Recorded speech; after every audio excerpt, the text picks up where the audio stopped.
Welcome to OAA Now, your home for Oakland Activities Association news and information. Here's your host, Sammy Taramina. Welcome to OAA Now. Here I'm Sammy, community blog around the OAA, the host of Last Year Brain Cells, and the host between 10 minutes on Orion Television. I'd like to welcome those watching on the local voice on SoundCloud and those watching on Orion Television. A lot to look at this week here. Of course, we're getting ready to start basketball season. Of course, boys have been underway. Girls are on the verge of starting. Of course, as we speak, filming this week here on the podcast. I have released my girls and boys basketball previews on the blog at SagamBay4050 at blogspot.com for the latest information around the OAA. I want to break down some things here. Obviously, a lot to look at here this week. Some teams that, we'll talk about basketball in a little bit here. But, you look at, of course, some of the things that I've seen during this Thanksgiving holiday. I mean, we started off the season. Couple of teams played during the break. Couple teams, right now are off to good starts. Couple teams, is it time to press the panic button? But there's one topic I really want to bring up, and I think this is a really interesting one. I watched a lot of college football on them this past week, and, I've noticed a trend here, and I've noticed a trend with especially those on the road, winning by planting their flag on the team's home field. I mean, I've seen it in Columbus. I've seen it in Tallahassee. Seen it in Raleigh. And to me, it kind of goes back to some old memories. And, obviously you're coming off an emotional, and I got to give Texas coach Steve Sarkisian a lot of credit for what he did with his team after Texas knocked off Texas A&M. Texas, some players wanted to plant their flag on A&M's field. Coach Sarkisian said, no, we're not doing that. We're not doing that, So it kind of reminds me of something here. When you look at flag putting down your flag on the visiting field, should there be a punishment for doing it? I mean, you look at what the SEC does. Anytime fans storm the field or storm the court, they got to pay a hefty fine. So, should they? I mean, that brings me into the high school sport topic here. As you see it with teams like wanting to place their team flag, their high school team, on a visiting field, and should the school who does it be subject to fines? And it's a very interesting topic and it's a very controversial topic, because you look at it here as, I get that teams are coming off an emotional win. Should you basically,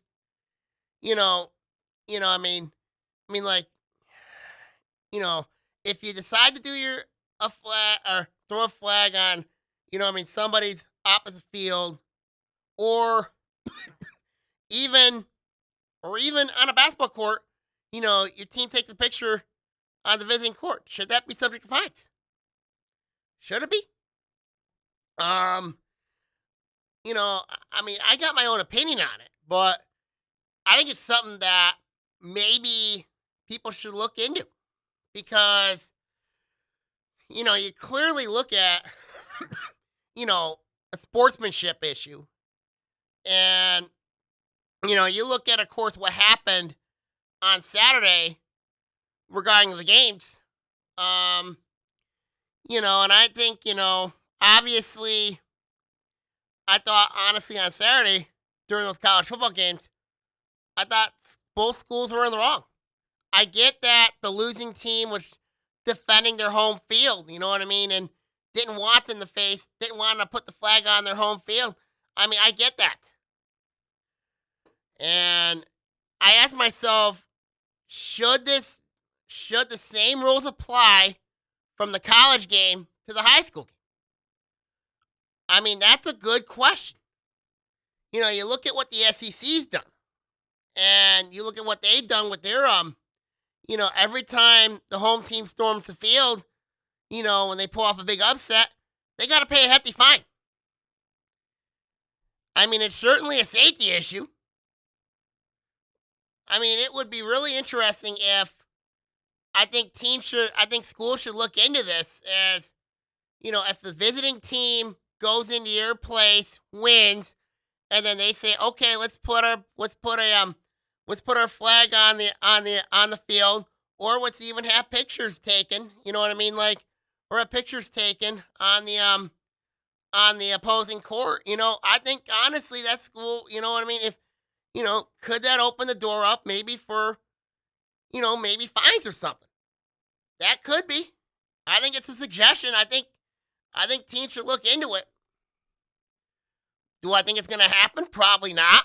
But I think we're getting to a point where teams emotionally, you know, when you're coming off an emotional win, you know, obviously it's like you're coming off an emotional win like that, you know, you can go to your locker room and celebrate, you know what I mean? Go to your locker room and celebrate. Or if you want to take pictures, you know what I mean?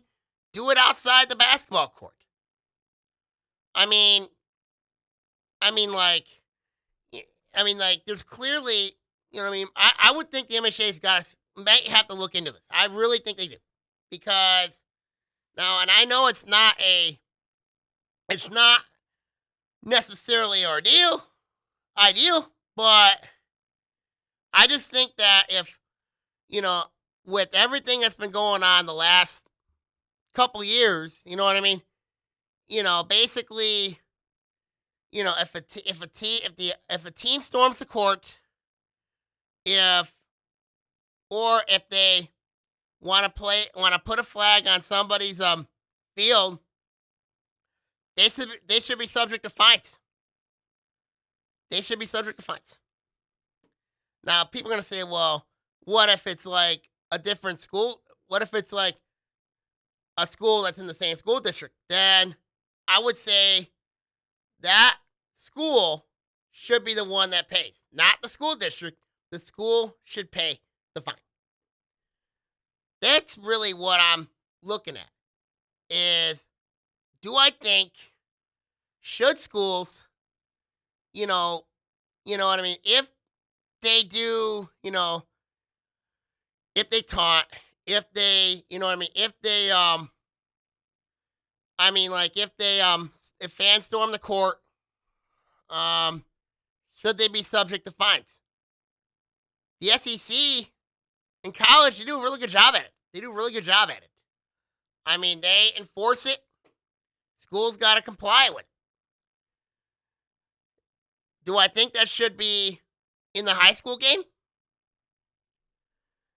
I think there should be certain rules that should be applied to it. But I think it would be really interesting if the MHA decides to say, you know what? I mean, like, you know, looking at everything, you know what I mean, that's gone on. And you know that they see it. You know they watch it. You know they watch college games. You know that, you know, no team likes to see the opposing team's flag put on their own field. Nobody does. And, you know, what happened on Saturday, you know, was just totally inexcusable.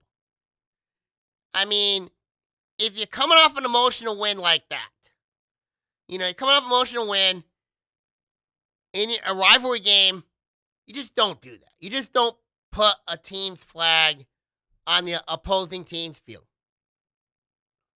You just, you know, shake hands with the opposition and just go to your locker room and celebrate. And I give Coach Sarkisian at Texas a lot of credit because he prevented a fight that almost happened in College Station. Unlike what happened in Tallahassee, Columbus, and Raleigh. And really, you know what I mean? That's, and obviously, you know what I mean? You got to be the better team here. You got to be the better team. You know what I mean? When it comes to, and I get, it's hard controlling 85 guys on a scholarship. It's hard. But still, I got to give Coach Sarkisian a lot of credit because he prevented a fight. The thing I'm worried about is, could this translate to the high school game? It very well could. I don't want to see it, but it could. And then should the school be subject to fines? I mean, you look at the SEC policy. I don't know what the Big Ten policy is. I don't know what the Big 12 policy is or the ACC policy.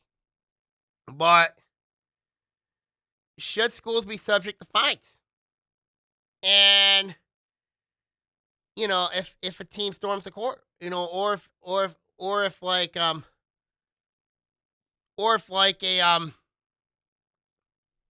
the opposite team storms the court or storms the field and puts their flag on the opposite team's field, should the school who does it be subject to fines? It's a good question. It's a good debate topic. It's a really good debate topic. And I can see both sides of it, I can see both sides of it. Because, and then on basketball side, should opposite teams take pictures on the opposite team's court? Should the school who won the game on the road, you know what I mean, and wants to have a couple of their parents want to take pictures on the court, should they be subject to fines? Good topic. Good debate topic.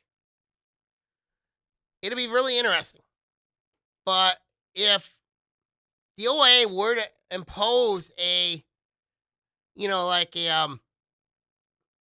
basically a no, don't put your flag on the opposite, a sportsmanship policy when it comes to respecting the game, I think it should be on the football court, basketball court, in gyms. I think that would be really interesting. I think the SEC's got a great policy. Do I think the OAA should adopt the policy? Be a really interesting topic. I think it would be a good topic. Because, one, I get where there's legal ramifications. Excuse me. But there's also a sportsmanship aspect of it. There's also a safety policy to this, you know what I mean? And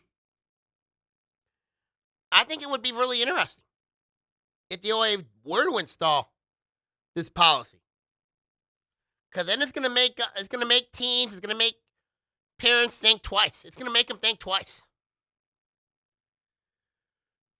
So it would be really interesting if the OAA ever installed an SEC type policy where, when it comes to storming the field, placing their flag on it, or even parents taking pictures on the basketball court.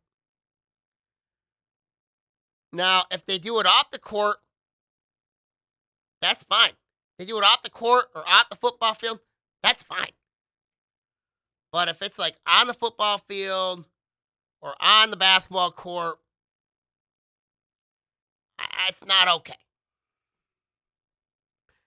because one, that's going to motivate the other team. And let's say if you're in a division with that other team, that's going to motivate them. That will motivate them. So there's a lot of legal ramifications into this. But I think, honestly, if the OA were to install a policy, where individual schools can be subject to fines, would be really interesting to see. It'd be really interesting to see how the players respond, and especially the parents. Would be really interesting if they install the policy like that. Would be really interesting. So we'll see. I mean, we'll see how it goes, but I think it would be really interesting if they did, because, especially with the respect of the game, with the way it is. I mean, and especially in wake of Saturday, now you got to question. You know what I mean? Now you have to question. When it comes to player safety, when it comes to the rivalries, I mean, there's a lot to question.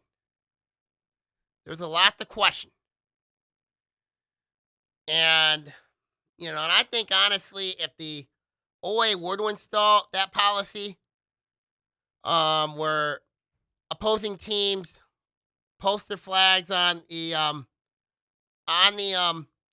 opposite team's home field, or if an opposite team wins on an opposite team's court and takes pictures, I think that school should be subject to fines.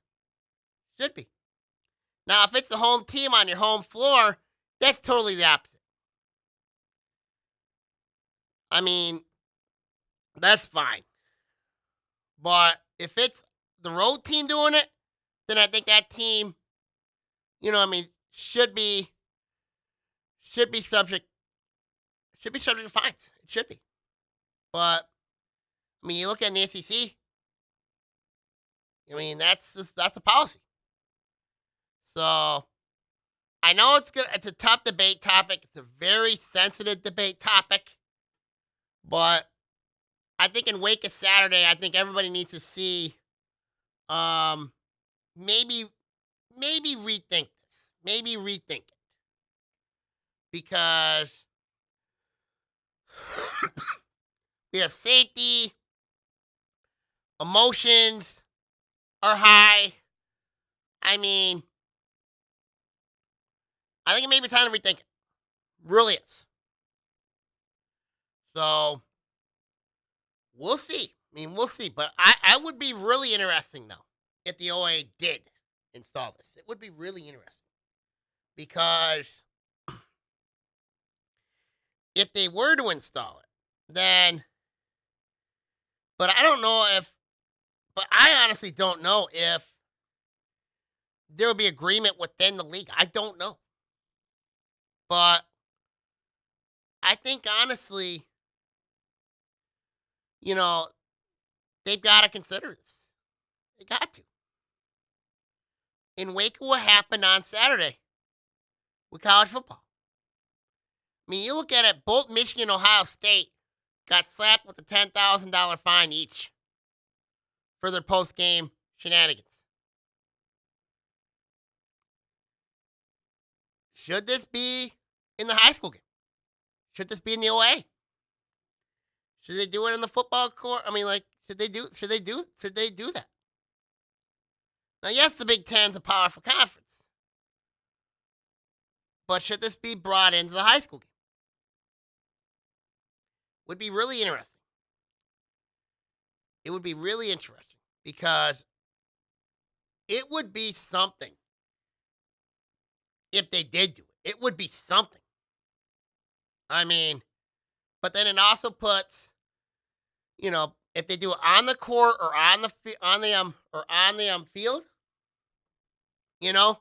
But if they do it off the field or off the court, then that's fine. But if it's on it, then I think schools should be subject to fines, especially those who want to do it, and especially those who win emotional road games. So we'll see. Very controversial topic, but in wake of Saturday, had to bring it up.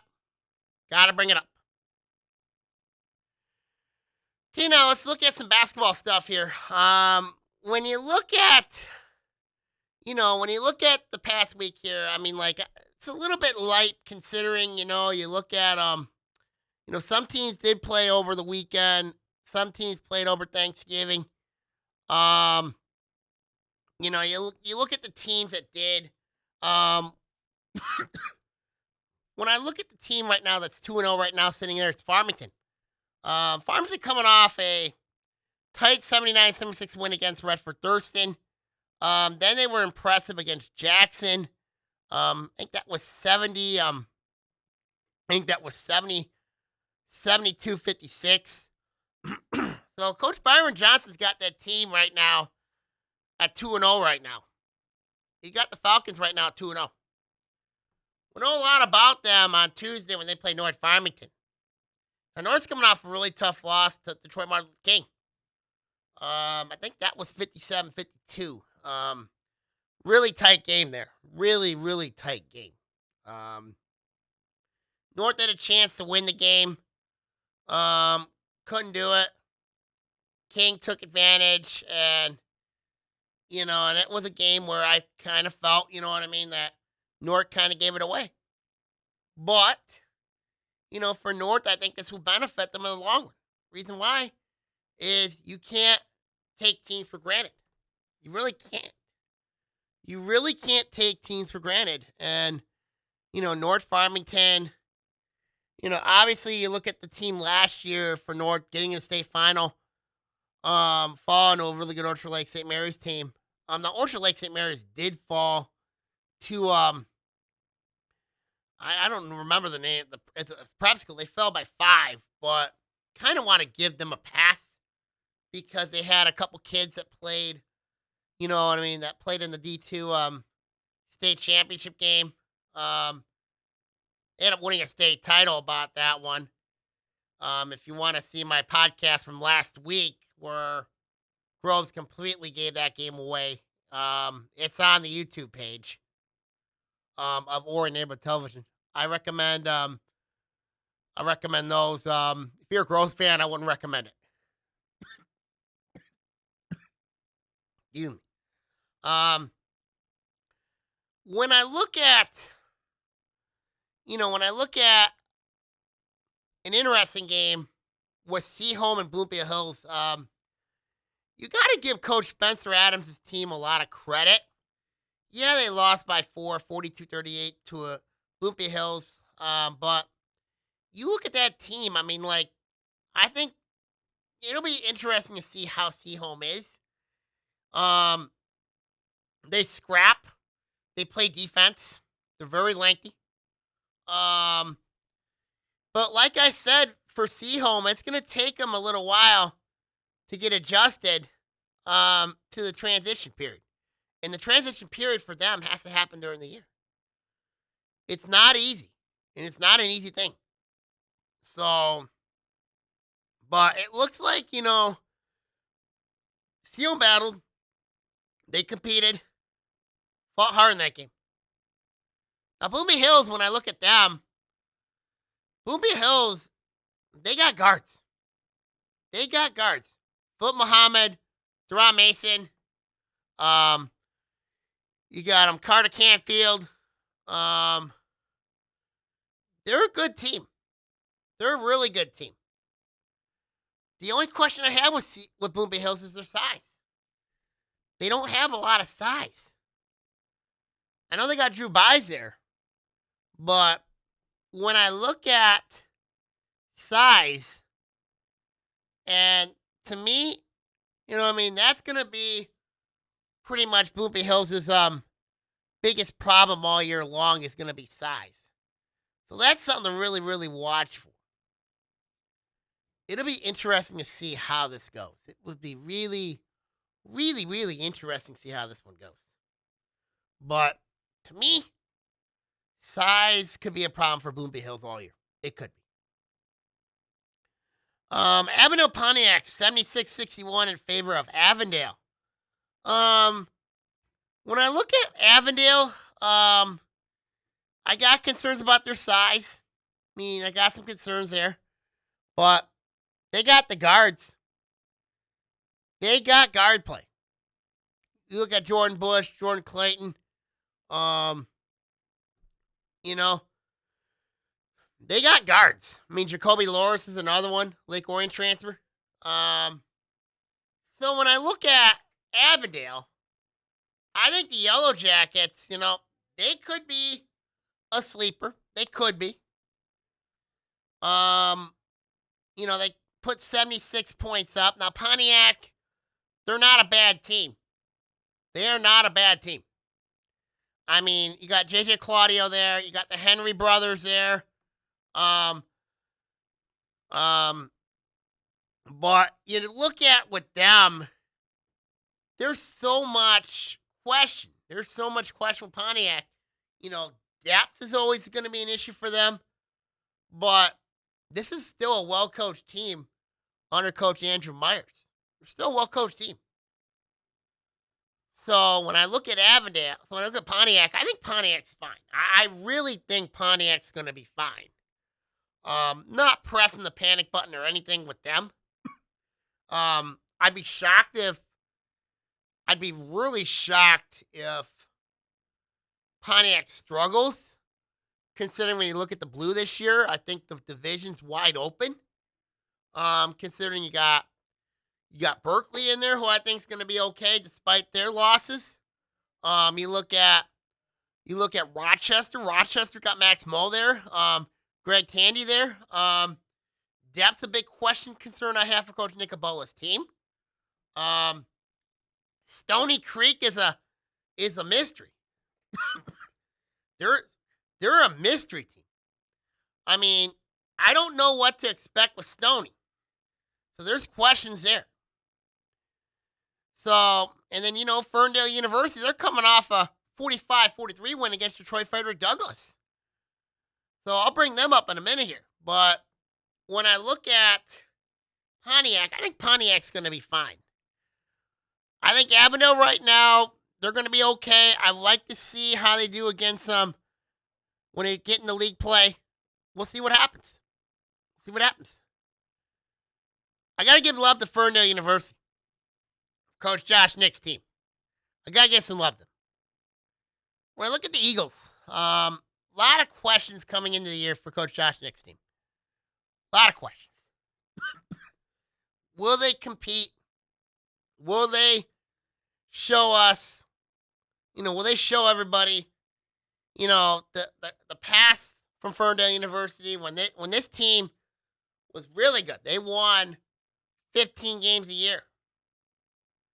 Now, I know it's for them joining a conference, they've had some struggles lately. But, I really think that this team, if they can find the defensive intensity, like they showed against Detroit Frederick Douglass, they're going to be in games night in, night out. And that would say a lot. That will really say a lot to Ferndale University if they can stay in games, especially against the bigger schools, and especially in their division. Could they be a sleeper? Sure they can. I mean, you look at the games they play at home. It's a small gym. I know a lot of teams, especially if you're a big school, you're going to feel really uncomfortable going over to the university because of how small that gym is. And especially those who's got to see them twice. When I talked to Coach Joe Sermo on the podcast a couple weeks ago, when they played Ferndale University, he knew it was going to be a really tough game because they work hard, they compete, and they show and even though they don't get the results, but there's been some times they've gotten results. So when I look at University, I really think with Ferndale University, I think with them, that could come down to is, I think they could really surprise some people. University could surprise some people. They could. I mean, their defensive intensity looked really good. Their defensive intensity was really good in that game. Now, the question for me is, for them, is can Coach Nix keep that defensive intensity throughout the season? It's going to be really difficult, but I think they got a chance to. I think got a great chance to. So we'll see. We'll see. Troy 58, A&T 53. Look at both these teams. A&T, I think, is better than people think. A&T last year in the white was just completely, it was rough. It was extremely rough for A&T. It pretty much was. So when I look at A&T, I think they're going to be fine. I mean, they had a good shooting night. They had a great shooting night. I watched the film on that. They looked really good. They really looked good. I mean, could they be a sleeper in the blue? Sure they can. They can. They got players. Got proven players. They got experience. A lot of those players experienced what life in the white was. They were an extremely young team last year. So, A&T, I think, is going to be all right for Coach Terrence Porter. I think they're going to be fine. Now, in Troy's case, Mason Parker with 32 points. You know, out of 58 points, you know what I mean? Take away Parker's 32. Troy's only scored, I would say, 26 points. So that kind of tells you how much Mason Parker is to Troy. It really tells you how much he is to them. When I look at the white, you know, you look at Lake Orion, you look at Oxford. I think those are the two teams that beat in the division. I mean, Troy's the Troy right now, I would say right now it's third place team right now. Behind those two. Now, Lake Orion's coming off a loss to Adams. We're going to talk about them in a minute. A couple minutes. Excuse me. But when I look at Troy, I just think Troy right now, obviously Mason, Andrew Lake, Leo Penosa. As long as the interior play, that's going to be key for Coach Gary Fox's team. And they got some games coming up. They got some tough ones. So we'll see what happens. We'll see what happens with them. We're going to see. Troy Athens falling to Detroit Lincoln King Academy. When I look at Troy Athens, you know, they're going through the same transition Seaholm is. You know, and I've said this with Troy Athens, and I've said this with Seaholm. You got a new coach in there. You got a new system in there. You're going through a coaching transition. And unfortunately for them, it has to happen during the season. Has to. Because if it doesn't, you know what I mean? You know, then you're going to struggle. And I think with Athens, they could struggle early. They could struggle early. But when they get back in the thick of it, I mean, they could surprise some people. They could really surprise some people. I mean, Kane Hamburg is a solid player. Nathan Piggott, we know. They got Alex Avubian. I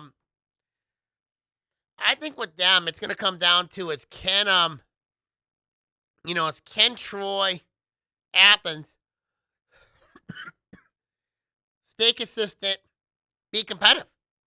That's going to be the key for Coach Mitch Versino's team heading in the year. It'd be really key. But they're right now in the same boat as Seahawks. Coaching transition has to happen during the year. I think they're going to be fine. I really do. Then let's look at Lake Orion. When I look at the Dragons, I think Lake Orion's fine. Despite the 2-point loss to Rochester Adams, they're playing a really difficult schedule. Some of these teams are just make it go insane who they're playing. They got to play Clarkston. They got to play Macomb, Dakota. They got to play with Canton. My goodness. My goodness. That's a tough schedule for them. That's a tough schedule. But there was some positive here. They were in it with Adams. They were in it with him. They just didn't play well in the second half. What's the difference? I think for Lake Orion to be successful, everybody's got to contribute. Not just one player. No offense to how good Zach Parks is. He's a good player. Really good player. But others got to step up. Ryan Lush's got to step up. You got proven junior class who was really good. So I think Lake Orion's fine. I'm not worried about them.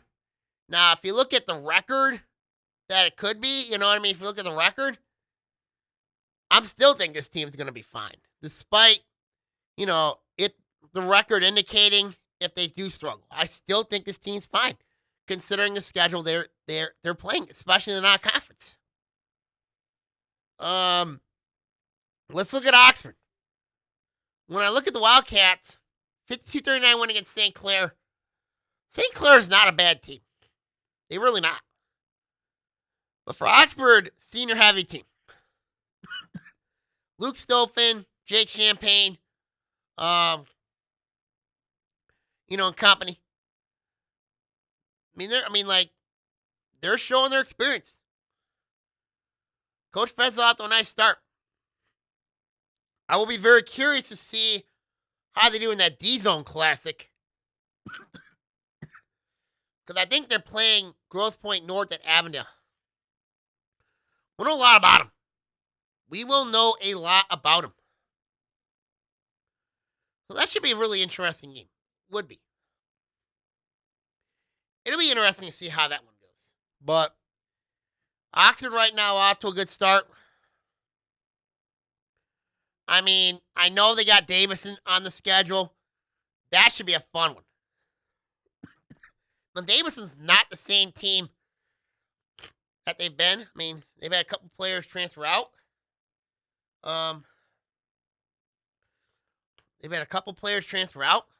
So it'll be really interesting to see how that one goes. It will be really interesting to see. But I don't know. It'll be interesting to see how Oxford does in that game against, particularly against Davison, considering they see him in the districts. Grand Blanc, what I saw, they played the defending Division III state champs. They had a nice win against them. Grand Blanc is still that team to beat in that district. It's going to take a lot for Oxford to beat them. And I don't know if they match up well with Grand Blanc. I just don't know. We'll know a lot about them when they play Davison. We'll know a lot about them. So, we'll see how it goes. But it'll be a really interesting matchup, to say the least, when Oxford does play Davison. So we'll see. And then we look at Ferndale. How do you explain what happened to them against Birmingham Brother Rice? They just did not look good. Now, albeit, yeah, Brother Wright's a very good team. Well coached under Coach Ricky Palmer. The thing is with them is when I look at Ferndale coming into the year, this is not what Coach Juan Rickman wanted against Berman Brother Rice. He's probably going to say, yeah, we're going to be better from it. We're going to get better from it. You just gave 85 points. Gave 85. It's not good. They got to get that fixed quick. They got to get that fixed. They can. I think they're going to be better off. But still. It's not a good sign. Really, it's not. Really, it's not. And then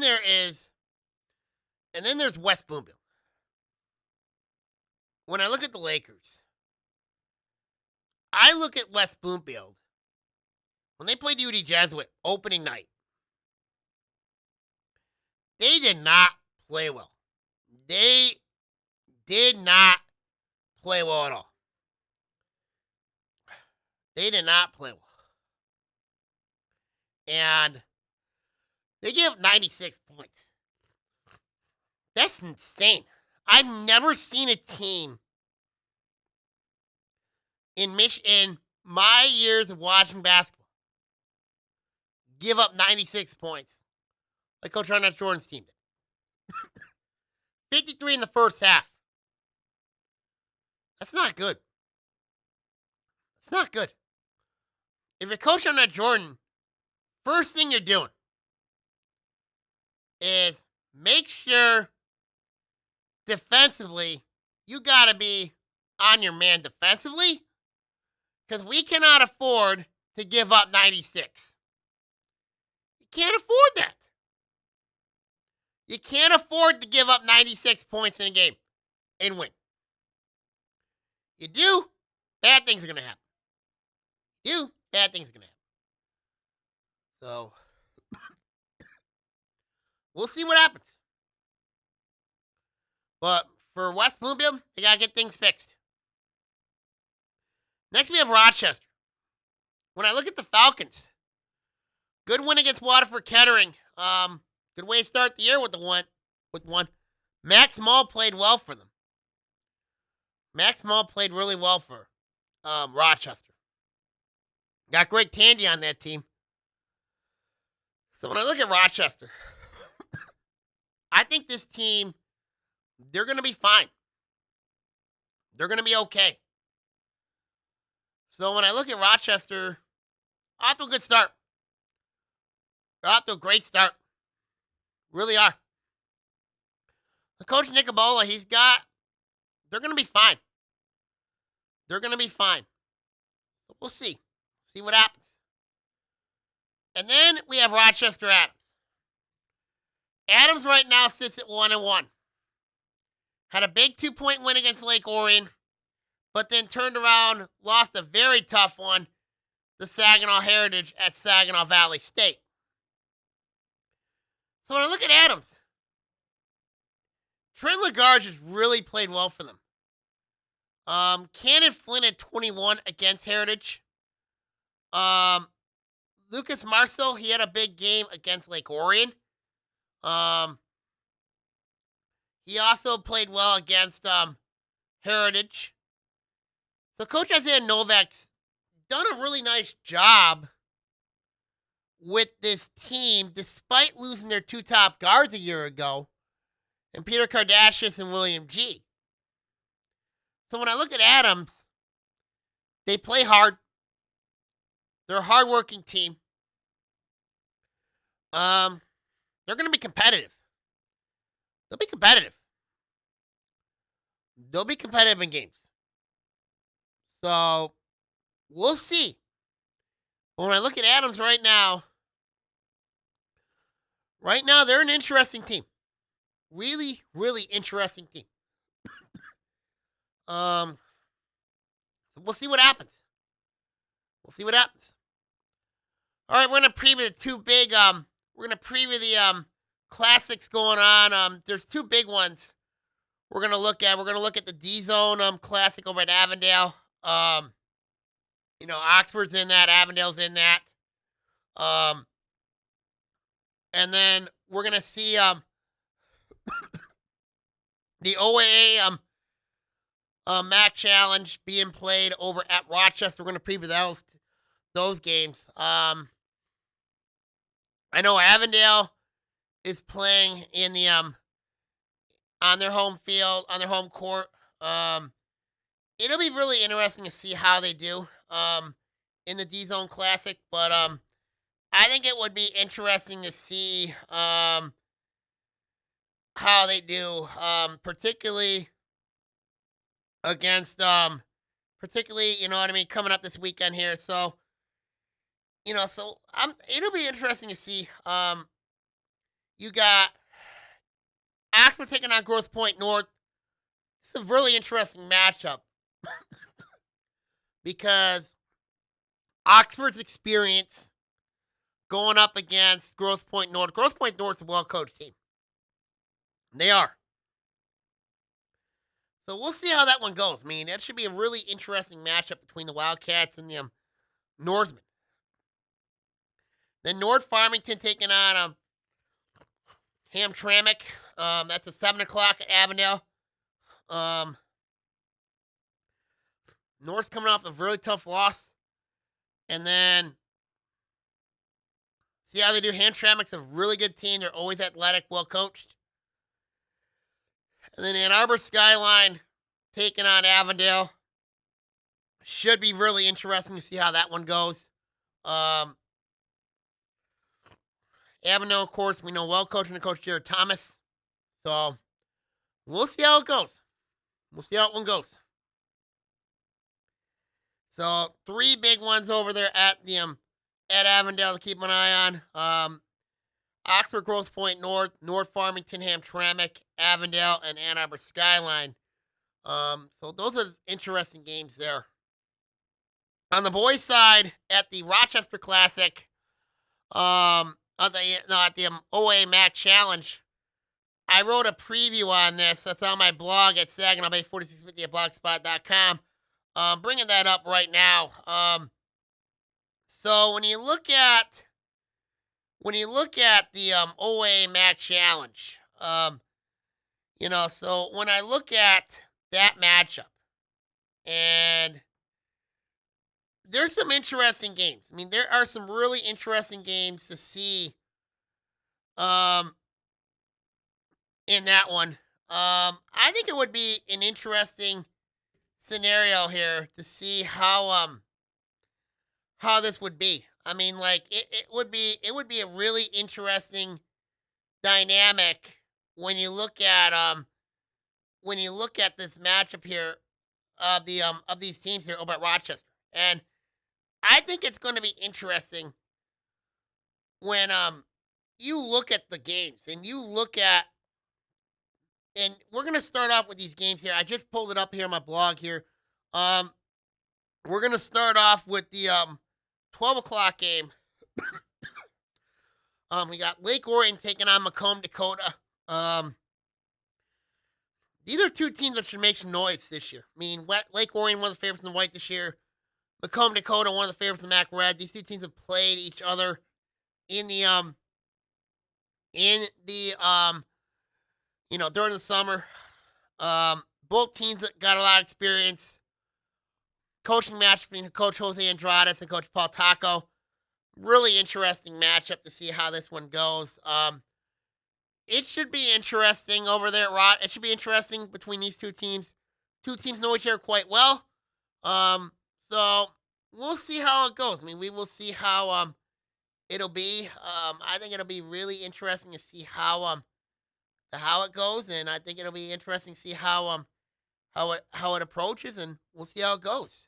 So we'll see how it goes. And then we have Stony Creek taking on Utica. Utica's coming off a really rough loss. So it should be interesting to see how this one goes, and I think it'll be interesting to see how